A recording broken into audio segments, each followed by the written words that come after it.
Hi, Hornets. Happy Tuesday. So excited to be talking to you about your last round of final exams this year, your Tri3 final exams.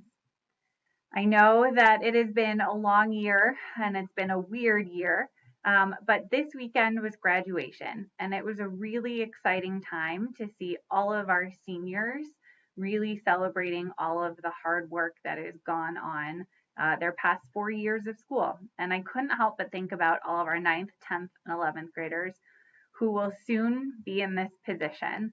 And one of the things that really leads to students being able to stand in this position is doing well on their final exams. Final exams are a way for you to show us how much you have learned this year and to demonstrate that you are ready for the next grade level. You have been preparing for this all year long, and I have no doubt that you will do great.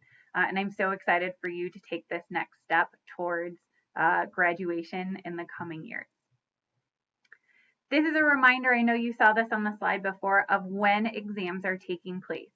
Note that if you took an AP test, because you took an AP class this year, that AP exam is going to replace your final exam. So you may not have every single testing block where you have to take a test.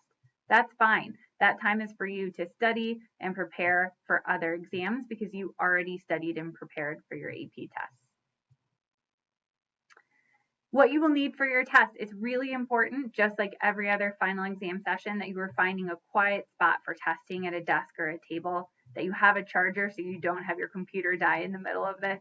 You have an extra scratch paper and pencil and calculator so that you are prepared to work out those answers. And if you get a note or reference sheet, please make sure you have that as well.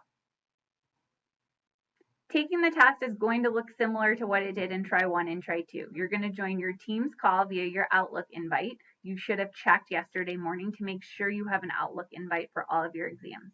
If you are missing one, please let your advisor know right now so we can get you in the right spot.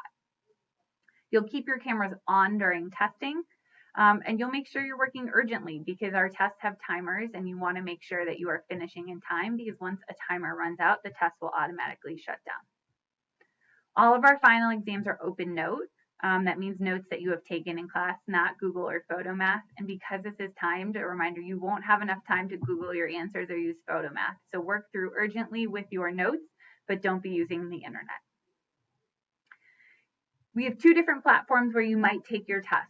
On Edulastic, you'll be taking your science, your math, and your Spanish exams. And on Elluminate, you'll be taking your history and English exams. You've logged into these before, but a reminder to log into Elluminate. You can find the desktop icon on your desktop. You can click on that and you'll use your lunch number as your student login, and your quick code will be the code that your student shares with you via chat. Your teacher will share that with you and you will use that to log in. For Edulastic, you'll go to Clever and click on the Edulastic icon and your test will be ready on your homepage. If you're having trouble finding it, you can filter by your class to find it more easily. Really important that if you have a problem during testing, for example, you have a slow internet or some other issues come up, send a private message to your proctor via Teams. If you don't let us know, we can't make sure you get all the support that you need to finish testing. If you have to leave the test for any reason, make sure you send a message to your Teams proctor as well. And lastly, what can you do to prepare? It's really important that you get a good night's sleep and wake up in time to actually have a strong morning. This means getting out of bed, setting up your testing spot, taking a shower, having breakfast so that you are ready to go. The last most important thing that you can do every morning, Wednesday, Thursday, and Friday, is make sure that you are shutting your computer completely down during advisory time to make sure that you don't have any testing issues. So we have tests coming up this Wednesday, Thursday, Friday. If you miss them for any reason, I'll reach out to you about makeup testing on Tuesday, June 1st. But otherwise, I am so excited for you guys to really crush these final exams and to close out this year strong. Good luck. I know you'll do great.